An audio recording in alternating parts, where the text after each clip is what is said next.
দেশ ও দেশের বাইরে যে যেখান থেকে দেখছেন সবাইকে জানাই বাংলা নববর্ষের আগাম শুভেচ্ছা। বাংলা নববর্ষ মানে পহেলা বৈশাখ, বাঙালির প্রাণের উৎসব। সারা বছর বাঙালি অপেক্ষা করে থাকে এই দিনটির জন্য।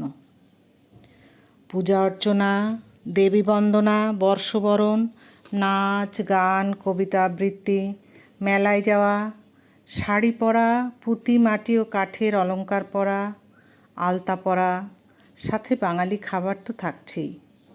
মোটামুটি এই দিনে আমরা আপামর বাঙালি, পুরোদস্তুর বাঙালি। বাঙালি খাবারের তো কোনো শেষ নেই। সকাল দুপুর রাতে বলে শেষ করা যাবে না। সকালে পূজা অর্চনা সেরে প্রসাদ মুখে দেয়া, আর সে প্রসাদে থাকবে আম, কাঁঠাল, বেল, কলা, তরমুজ, শসা, পেয়ারা। তারপর এক প্রস্থ সকালের খাবার, চিড়ে, মুড়ি, খই, দই, সন্দেশ, রসগোল্লা, নারকেল কোড়া। মায়েদের তবুও মন ভরে না। দুপুরে চলে নানা রান্নার আয়োজন, বালাম চালের ভাত, নানা পদের ভাজাভুজি, শুক্তো, বড়া, নানা পদের ডাল, মুড়িঘণ্ট, মাছের ঝোল, পাঁঠার মাংস, শেষ পাতে আমের চাটনি, পায়েস। রাতে কিন্তু লুচি লাগবেই, সাথে নারকেল দিয়ে ছোলার ডাল, আলুর দম, পাঁঠার মাংস আর চাটনি, পায়েস তো রইলই। এই সময় পেট রোগা হলে কি চলে?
দেখাশোনা হলো তো বাঙালির 16 আনা বাঙালিয়ানা।